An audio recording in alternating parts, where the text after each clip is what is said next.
The story began with a small signal, weak and almost lost in the endless noise of space. It was just a flicker, a sound buried in the hum of millions of stars. No one would have noticed it, but a patrol ship from the Deathworlder fleet happened to be passing by that sector. The crew was scanning for radiation trails and energy patterns when one of the junior technicians noticed something strange on his monitor. At first he thought it was just interference or a damaged sensor, but when he slowed it down and replayed it, he heard something that froze him completely. It was not just noise. It was a voice. Faint trembling, broken by static, but still a voice. It was saying the same words again and again. "Help us, please, help us!" The technician called his commander immediately, and within minutes the entire communications deck went silent. They cleaned the signal, stabilized the wave, and fed it through the fleet's decryption AI. The AI took almost 5 hours to separate the layers of distortion. When the first clear sound came through, everyone felt a chill. The voice was not human. It was softer, higher, full of fear.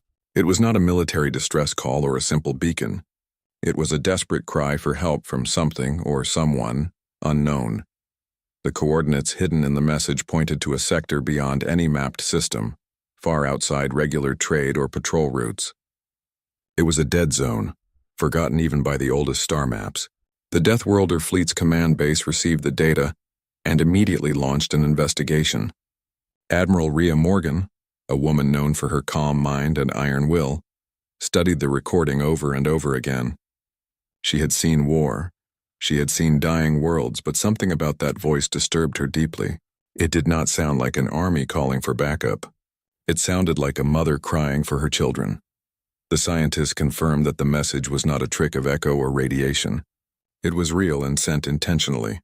The language was complex, using harmonic tones instead of syllables, which made it almost impossible for normal translators to read. Yet, through pattern analysis, the AI built a partial translation. It spoke of fire, death, and shadows from the stars. It spoke of entire cities falling and the sky turning black.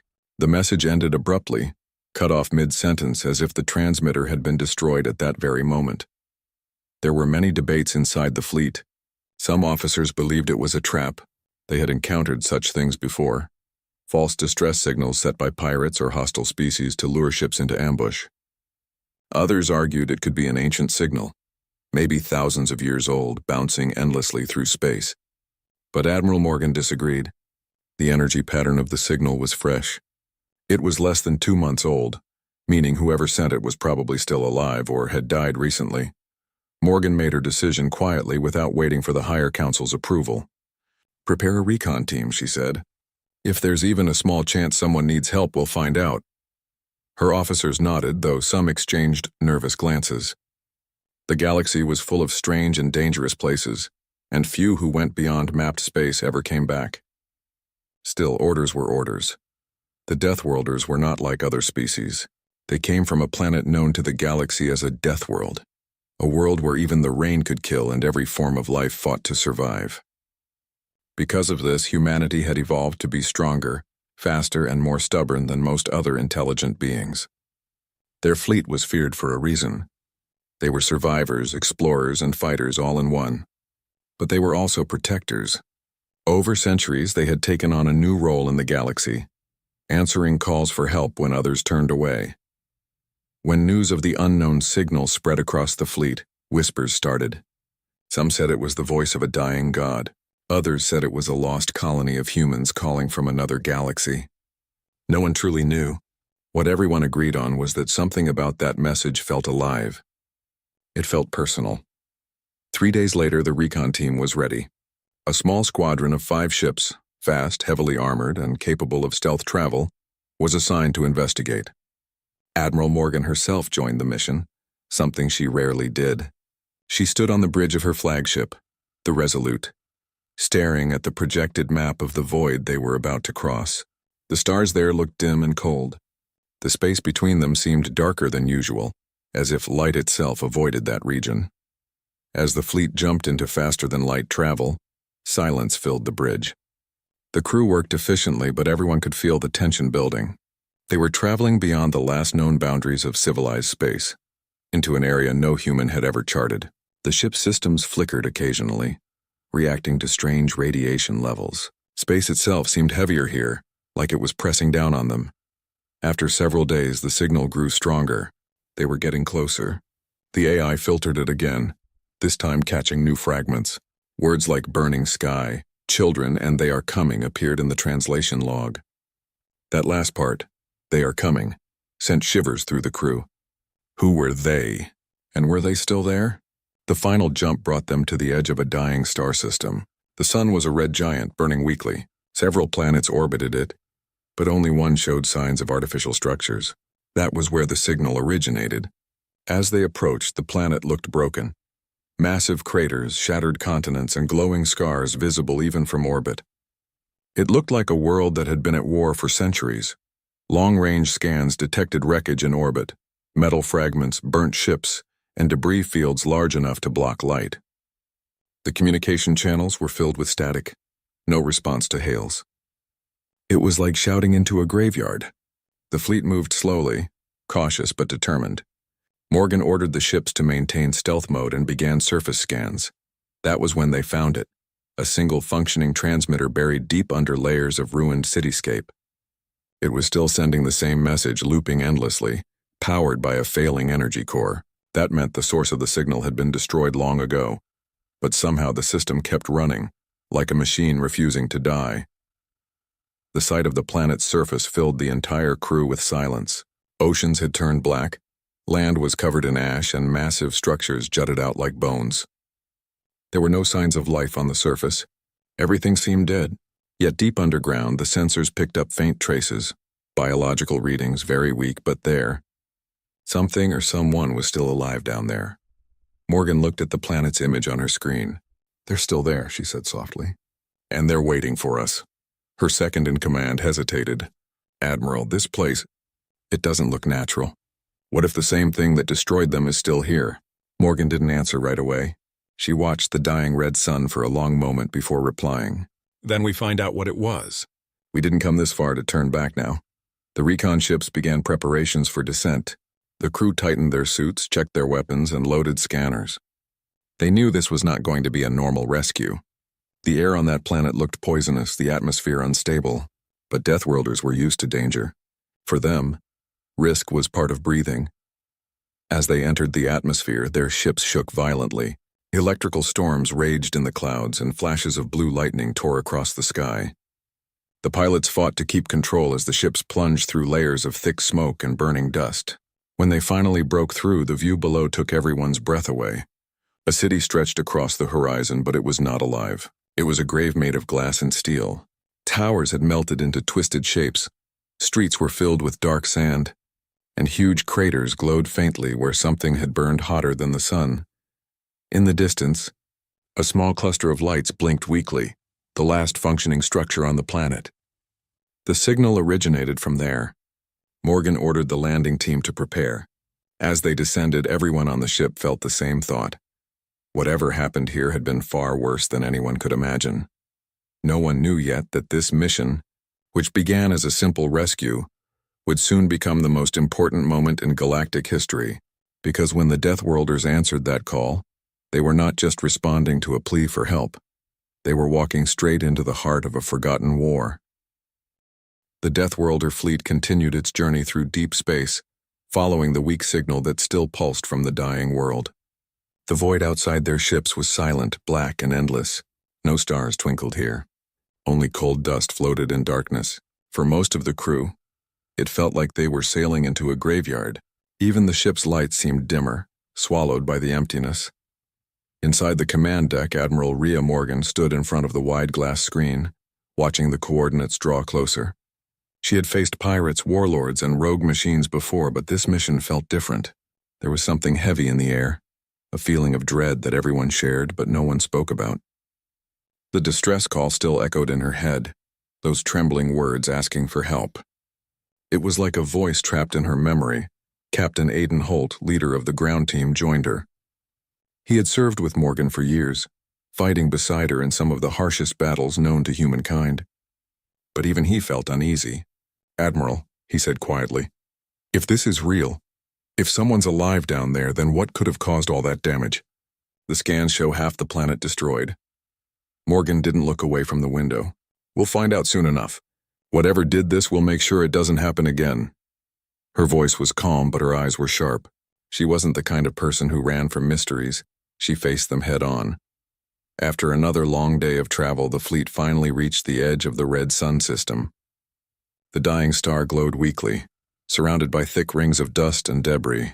The atmosphere around it was strange, full of static interference that made communication unstable. It was like the whole region wanted to hide its secrets. The moment they dropped out of faster-than-light travel, the ship's sensors went wild. The readings were unstable. Magnetic storms, radiation bursts, and fragments of energy fields that didn't match any known technology. The crew worked quickly to filter out the noise. When the map finally stabilized, the planet appeared in front of them. It was a wounded world. The once blue oceans were black and oily. The land was cracked open like shattered glass. Massive scars cut across continents where energy weapons must have struck. It looked like an apocalypse frozen in time. The signal they had followed was still coming from a ruined city near the equator, surrounded by endless wasteland. The fleet stopped in orbit, hidden behind clouds of dust and rock. Morgan ordered a full scan of the surface. "Focus on life signs," she said. "Anything that moves, anything that breathes."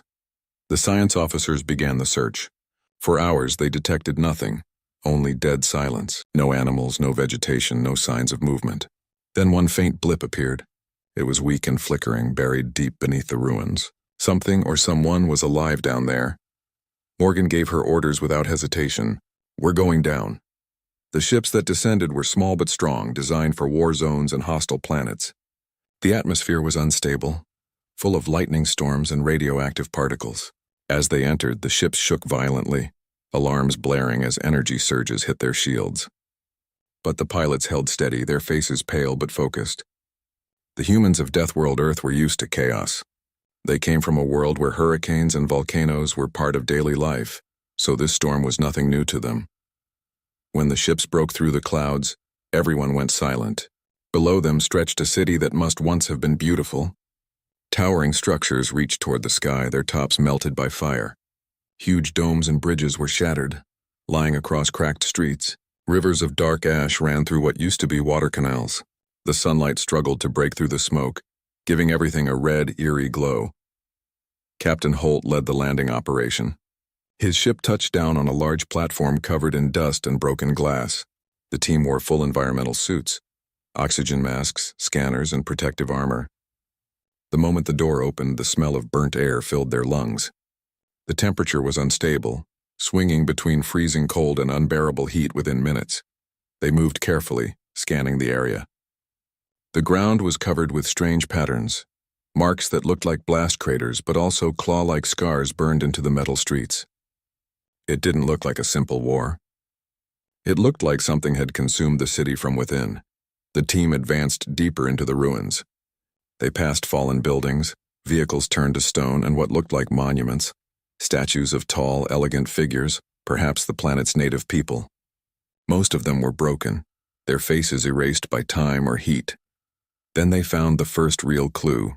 In the remains of what looked like a research tower, they found traces of alien technology, machines still faintly humming with power.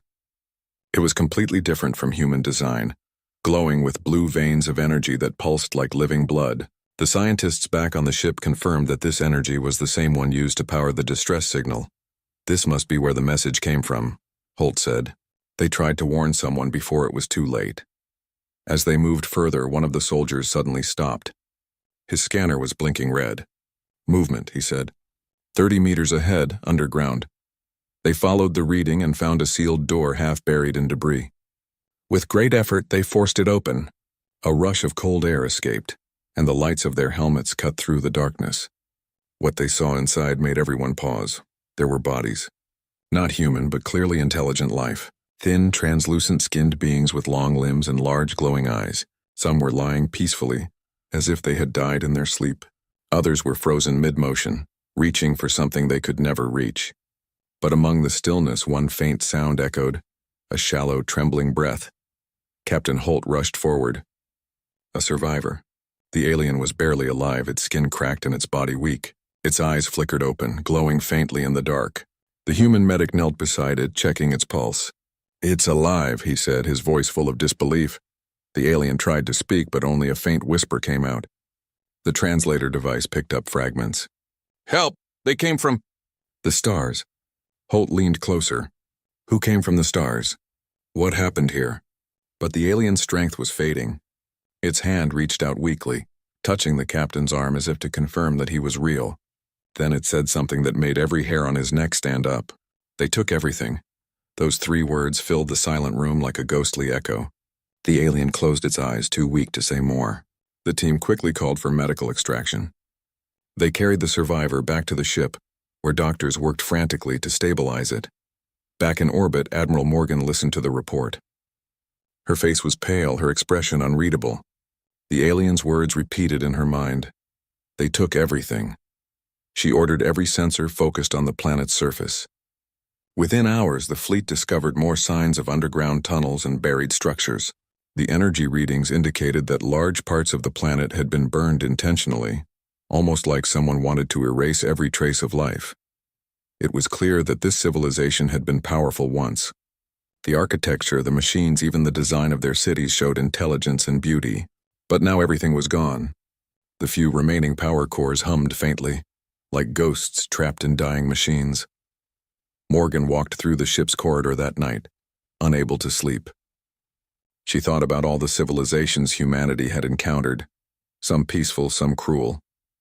But she had never seen destruction on this scale.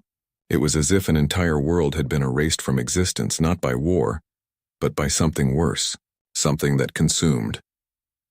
The next day, the alien survivor regained enough strength to communicate through the translator. Its voice trembled as it spoke. It called its people Varelians. They had lived peacefully for thousands of years, creating art, music, and science. They had no weapons, no armies. They believed the galaxy was a place of peace. Then one day, dark ships appeared in the sky. They came from the void, the alien said weakly. They did not speak. They did not ask. They only took. They fed on our energy. They fed on us. The room went silent. Even the translator's mechanical voice seemed to hesitate before continuing. The creature described how the skies turned red, how the invaders drained life itself from the planet. The Varelians had tried to send calls for help to nearby systems, but no one came. The last scientist on the planet had sent the final message, the one that reached the Deathworlders before the invaders destroyed her lab. When the story ended, the alien wept silently, tears glowing faintly like liquid light. The humans watched in silence. Admiral Morgan clenched her fists. Humanity had been called many things, savages, monsters, survivors, but they knew the pain of destruction. They knew what it meant to lose everything. Morgan turned to Captain Holt and said firmly, "We're not leaving them here. We'll find whoever did this." The Deathworlder fleet began preparations for a rescue and defense operation. Ships descended again to search for more survivors, and engineers worked on building shields to protect the area. But deep in the darkness of space beyond the orbit of the dying planet, something was watching. Their sensors picked up faint, unnatural energy readings, almost invisible but growing stronger. The Deathworlders didn't know it yet, but the same creatures that had destroyed Varelia had noticed them. The hunters had returned, and this time the humans would face them head-on. In the days that followed, the Deathworlders worked tirelessly to understand what had happened on the ruined planet. The surviving alien, weak but conscious, slowly began to share the truth about the destruction of their world. Through the translator, its voice trembled as it described a nightmare that had no end. These aliens called themselves the Varelians. They were not warriors or conquerors, they were dreamers, artists, and builders. Their cities once glowed like jewels in the night, powered by clean energy drawn from the planet's core. They believed that the galaxy was full of peace and friendship, and they had no weapons because they thought they would never need them. The Deathworlder crew listened in silence as the alien told its story. The Varelians had discovered signals in deep space many years ago, strange frequencies that seemed to whisper through the stars. They thought it was another intelligent race trying to communicate. Their scientists celebrated the discovery, but the day they answered those signals was the day their destruction began. Out of the blackness of space came the invaders. The Varelians called them the Harvesters. No one knew where they came from or what they wanted, but soon everyone understood their purpose. They did not talk, they did not negotiate. Their ships darkened the sky, covering the sun, and wherever they went, life vanished. They drained power, energy, and even biological matter, leaving nothing but cold dust behind. The Varelians tried to flee, but the harvesters moved too fast. The attackers didn't just destroy buildings, they drained them, feeding on their energy like parasites. Whole cities turned silent overnight. The oceans boiled. The fields burned. The sky became full of black smoke. The Varelian leaders sent desperate messages to other civilizations in the galaxy, but no one came. The nearby systems closed their borders. The Galactic Council, a group of powerful alien nations, declared the Varelian sector too dangerous to enter. They watched from afar as a peaceful civilization vanished. The alien survivor looked down when it spoke of those days. "We begged for help," it said softly, but everyone turned away. They were afraid of the harvesters. They let us die. Admiral Rhea Morgan stood quietly, her fists clenched. Humanity had seen such moments before. They had known isolation, pain, and the feeling of being abandoned by the universe. They had lived through wars that almost destroyed their own world. Maybe that was why her heart burned with anger when she heard the alien's words. "Not this time," she whispered. "We're here now, and we don't run." The scientists in the Deathworlder fleet began to analyze the harvester technology left behind. Every machine they studied was built with an eerie efficiency. The metal was alive, pulsing faintly with organic energy. It seemed to react to heat, light, even emotion. One scientist described it as a predator's tool. It doesn't just destroy, it feeds. The fleet engineers also discovered something terrifying. Traces of harvester energy in the planet's crust were still active. It meant that the creatures were not gone completely. Some of their machines were buried deep underground, still functioning. The planet itself was being drained slowly like a corpse that refused to die. Morgan gathered her commanders for a meeting. "We can't leave until we understand what we're dealing with," she said. "If these things move to another world, millions more will die." Her voice was calm, but her eyes were cold. "Humanity has done terrible things in the past. Maybe this is our chance to make it right." Captain Holt nodded. "The alien said they took everything. Maybe not everything. Maybe there's something left to save." That night, the Deathworlders continued searching the ruins for survivors. They discovered a hidden tunnel system beneath the main city. Deep inside, they found more Varelians, weak, starving, but alive. Some were children with transparent skin and glowing eyes, their fragile bodies shaking in fear. When they saw the humans in their heavy armor, they cried and backed away. They thought the Deathworlders were more invaders. Captain Holt removed his helmet and knelt down in front of them. He smiled gently and said, "You're safe now. We came to help." The translator repeated his words in the Varelian language, and slowly the aliens began to calm down. One of them, an older female with white marks on her skin, stepped forward. She placed her hand on Holt's chest and said something softly. The translator responded. The stars finally answered. Those words spread through the human team like fire. They worked faster, bringing food, water, and medicine from their ships. The Varelians were too weak to move, so the humans carried them in their arms like children. For the first time in years, the survivors felt warmth and safety. As the days passed, the two species began to communicate more. The Varelians showed the Deathworlders holographic recordings of their world before the fall. The images were breathtaking. Floating cities, glowing forests, rivers of light, and people who lived in perfect harmony. Then the recordings turned dark. The sky filled with black ships that absorbed light. Towers melted. Oceans turned to smoke. Screams filled the air, and the last image showed a scientist sending the final distress call. Then silence. The humans could barely watch. Some turned away, unable to handle the horror. "They didn't just destroy them," one soldier said. "They erased them." Admiral Morgan knew what had to be done. "We rebuild what we can," she said. "And we find those responsible." The fleet set up temporary shelters for the survivors. Engineers repaired what little of the alien technology remained functional. Scientists worked to heal the poisoned ground. For a brief moment, the dying planet felt alive again. But the calm did not last long. Strange things began to happen. Energy spikes appeared on the radar, coming from deep underground. The air grew colder at night, and the stars above seemed to flicker unnaturally. One night, a soldier on watch duty swore he saw black shapes moving in the clouds. The next morning, one of the drones monitoring the surface went missing. When its data was recovered, the last image it recorded was a dark, shifting shadow that swallowed the sky.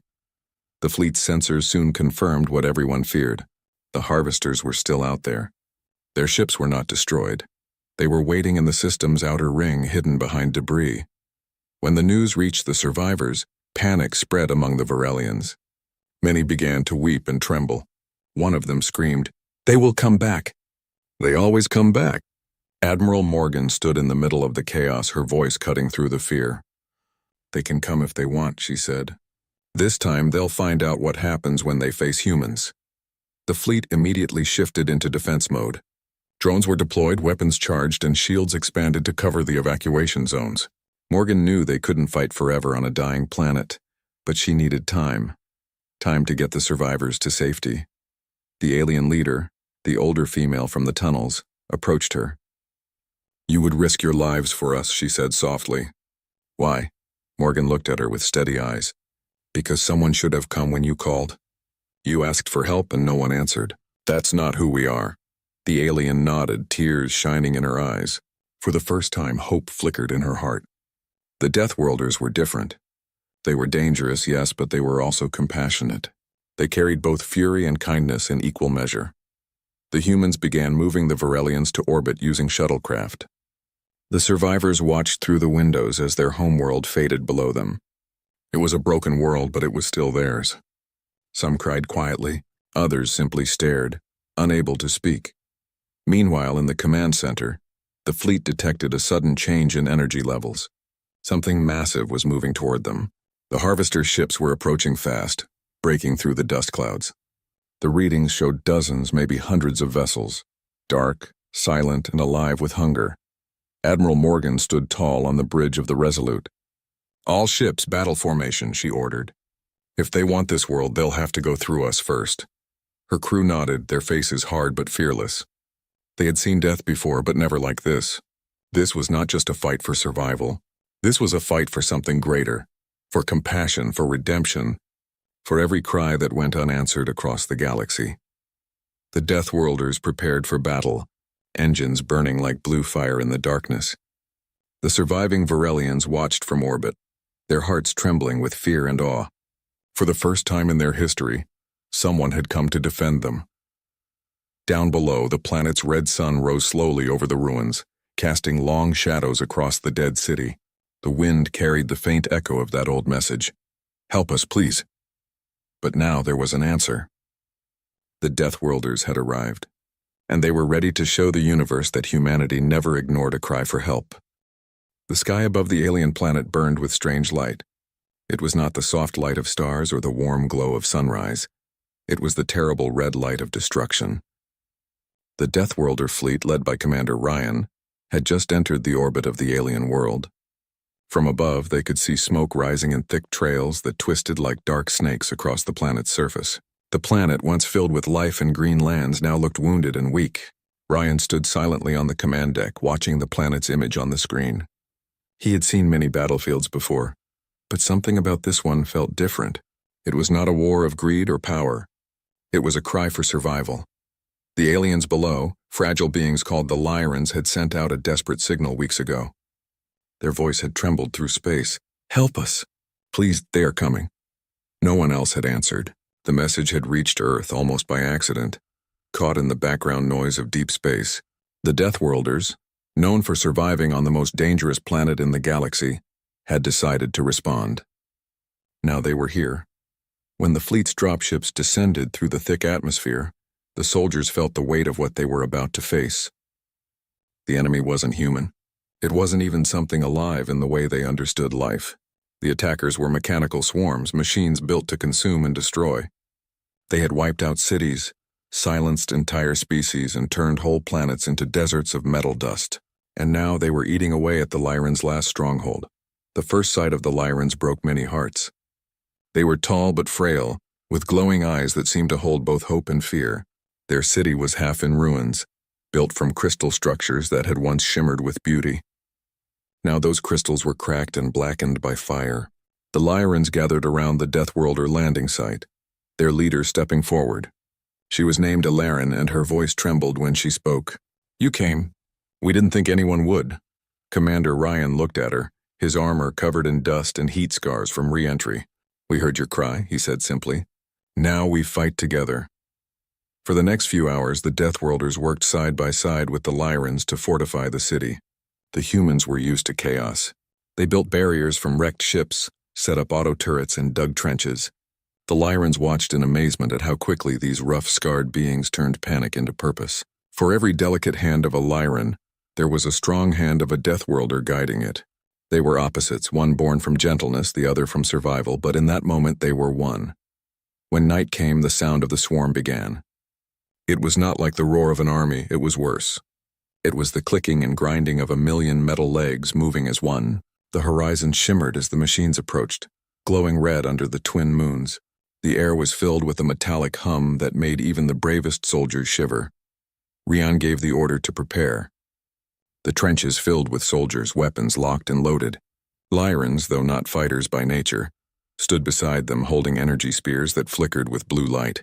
Elarin stood near Ryan, her eyes wide as she saw the endless wall of metal moving closer. Then the first attack came. The machines hit the defenses like a wave. Explosions tore through the dark. Laser fire lit up the night. Deathworlders shouted commands, moved fast, fought like it was their last breath. Their instincts took over, the instincts of survivors who had fought beasts, storms, and each other on a deadly planet called Earth. The Lyrans watched in awe as these humans fought without hesitation. They saw soldiers take hits and keep going. They saw one man jump into a burning trench to pull a Lyran child to safety. They saw a group of women soldiers drag heavy railguns into position, while fire burned around them. The Deathworlders didn't fight for glory. They fought for life, any life, but the swarm didn't stop. Every time they destroyed one wave, another came. The machines crawled over their fallen like ants, using their broken parts as bridges. The sky was filled with the sound of their advance. Slowly, the defenses began to break. Inside the command center, Elarin turned to Ryan, desperation in her voice. "We cannot hold them much longer. They will break through to the core. Once they reach it, our planet will die." Rian's face was calm, but his eyes were sharp. "Then we don't let them." He activated his comms. "This is Commander Rian. All squads fall back to the inner line. Prepare the charge." There was confusion at first. What charge? But then they saw it. The humans had quietly planted explosive cores around the outer perimeter. As the soldiers pulled back, Ryan gave the signal. The ground erupted in a storm of fire. The explosion shook the mountains, and thousands of machines were blown apart in a blinding flash. For a few moments, there was silence. Then the cheering began. The Lyrans cried tears of relief. The humans looked at each other, exhausted but alive. Elarin turned to Ryan and whispered, "You saved us." But Ryan didn't smile. He stared into the smoke where the explosion had been. "No," he said quietly. "We bought time. They'll be back." He was right. Deep beneath the planet's crust, the swarm was still spreading, burrowing like a virus. The Deathworlders had won the battle, but the war was far from over. Later that night, as the survivors tended to the wounded, Ryan stood outside the camp, looking at the stars. He thought about Earth, about how his people had been hated and feared by other species for being too violent, too wild. Yet here they were, saving a species that had never lifted a weapon before. Elarin walked up beside him. "You humans," she said softly, "you fight like fire. You burn everything that tries to take life away." Rian gave a small laugh. "On Earth, we had to. The planet tried to kill us every day. We learned to fight back or die. I guess that's why they call us Deathworlders." Elarin looked at him with sadness and respect. "Maybe that's why you were the only ones who answered our cry." For a long time, neither of them spoke. The night was calm now, but in the distance, the faint sound of metal grinding still echoed through the valleys. The machines were not finished. The real battle was yet to come. As dawn rose over the broken city, the Deathworlder fleet began to plan their next move. Engineers worked to repair damaged ships, medics treated both human and Lyran wounded, and scouts were sent to locate the main hive of the swarm. Everyone knew what it meant. They would have to strike deep into the heart of the enemy to end this once and for all. Commander Rian gathered his officers. His voice was rough but steady. "We didn't come here to watch another world die. We came here to fight, to win, to show them that no one cries for help in the dark and gets ignored." And as the soldiers nodded, the sun broke through the smoky clouds, shining on the battered but unbroken fleet. The Deathworlders were ready to face whatever came next. The Lyrans, for the first time in their history, began to believe that maybe, just maybe, the universe still had hope. But deep underground, the swarm was evolving, learning, adapting. The next attack would not be like the last, and both the Lyrans and the Deathworlders would soon discover that answering a cry for help could change not just a planet, but the destiny of the entire galaxy. The air on the alien planet felt heavy, filled with the smell of smoke and metal. Days had passed since the great explosion that destroyed part of the swarm. The Deathworlders and the Lyrans had finally taken a breath of peace, but deep down, everyone knew that it was not over. Commander Rian could feel it in his bones. The calm was only a pause before a storm. The swarm was not gone. It was waiting, watching, adapting. In the command base, screens flickered with strange readings. Lieutenant Kara, one of Rian's best officers, frowned as she studied the data. "Sir," she said, her voice tight, "I think we found the hive." "It's under the northern mountains." Deep, almost 2 kilometers below the surface, Ryan stepped closer. The screen showed a red spot pulsing like a heart, surrounded by lines of tunnels that spread like veins through the planet's crust. "That's where they're breeding," he said quietly. "That's the source." Ellerin, the Lyran leader, stood nearby, her face pale. "If that hive wakes again, it will cover the whole planet. We won't survive another wave," Ryan nodded. "Then we end it. We take the fight to them." The decision was made. It was a suicide mission in all but name. The swarm hive was massive, guarded by thousands of machines and hidden deep underground. The Deathworlders knew they couldn't destroy it from orbit without also killing the planet itself. The only way was to go inside, plant the charges manually, and hope they got out alive. That night, as the soldiers prepared, the camp was strangely silent. There was no laughter, no noise, only the sound of weapons being checked, armor plates being locked in place, and quiet prayers whispered under breath. The Lyrans watched them with awe and sadness.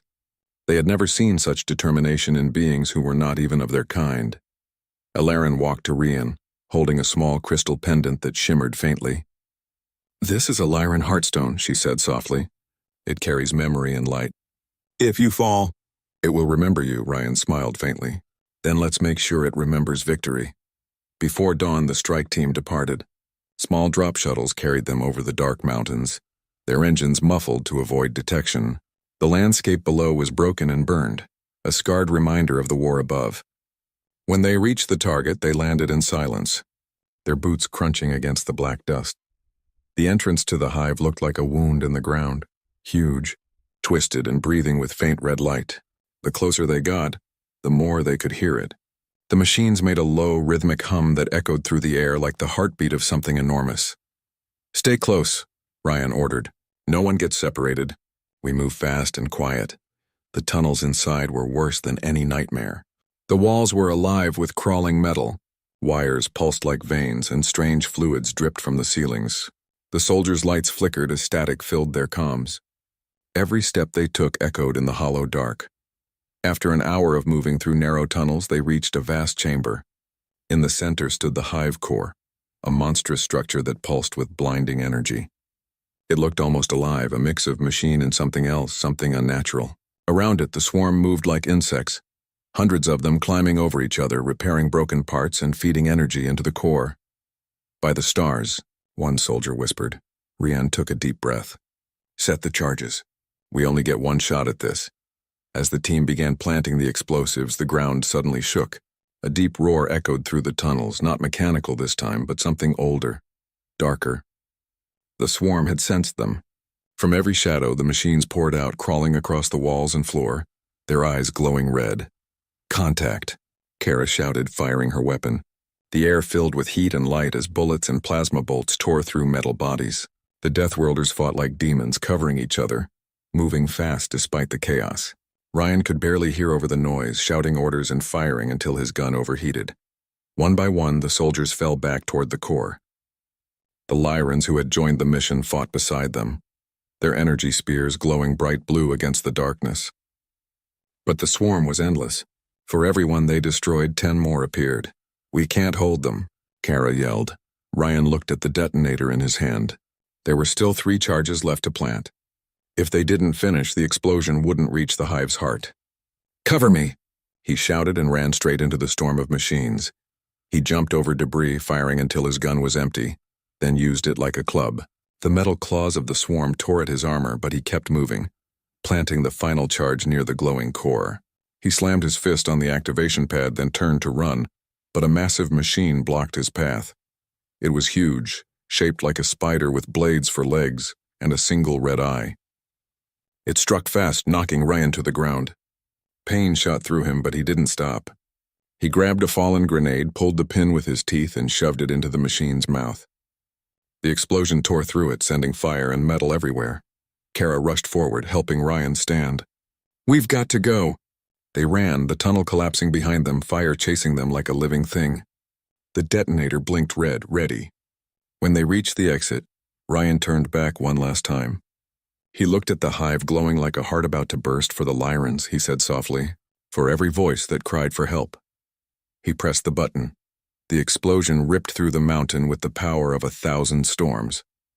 The ground split open, the sky turned white, and a wave of heat washed over everything. From orbit, the Deathworlder fleet watched as a massive plume of fire erupted from the northern range, lighting up the darkness of space. Back on the surface, the survivors were thrown to the ground. When the shaking finally stopped, silence covered the world. The swarm's noise was gone. The red lights that had once covered the land had faded. The hive was destroyed. Ilaren stood among the ruins, looking at the rising smoke. Her eyes filled with tears, not of sadness but of relief. "They did it," she whispered. Hours later, search teams found the survivors. Kara was badly wounded but alive. When they pulled her from the rubble, she was clutching Ryan's helmet in her hands. There was no sign of him. The explosion had buried most of the tunnels, and no one could go back inside. The news spread quickly. The Deathworlders had saved the Lyrans' world. Across the galaxy, species who once feared humans now looked at them with new respect. The name Deathworlder no longer meant only danger or violence. It meant courage. It meant sacrifice. Weeks later, as the Lyrans rebuilt their cities, a statue was raised in the center of the capital. It showed a human and a Lyran standing side by side, looking toward the sky. At the base were carved the words, "For those who answered the cry for help." Ilaren often stood before the statue at night, holding the heartstone Rian had carried. It glowed softly in her hands. Sometimes, when she closed her eyes, she could almost hear his voice, a whisper carried through the wind. No one cries for help in the dark alone. And so, the story of the Deathworlders spread through the stars. They became the guardians of the helpless, the protectors of those who had lost all hope. Whenever a distress call echoed across the void, someone, somewhere, would whisper, "Send it to Earth. They will come." In time, a new generation of Lyrans joined the Deathworlder fleet. They trained together, fought together, and carried the same fire in their hearts. The bond between their two species became a symbol of what the galaxy could be when strength and compassion worked as one. Even though Commander Rian never returned, his legacy lived on. His fleet continued to answer the cries that others ignored.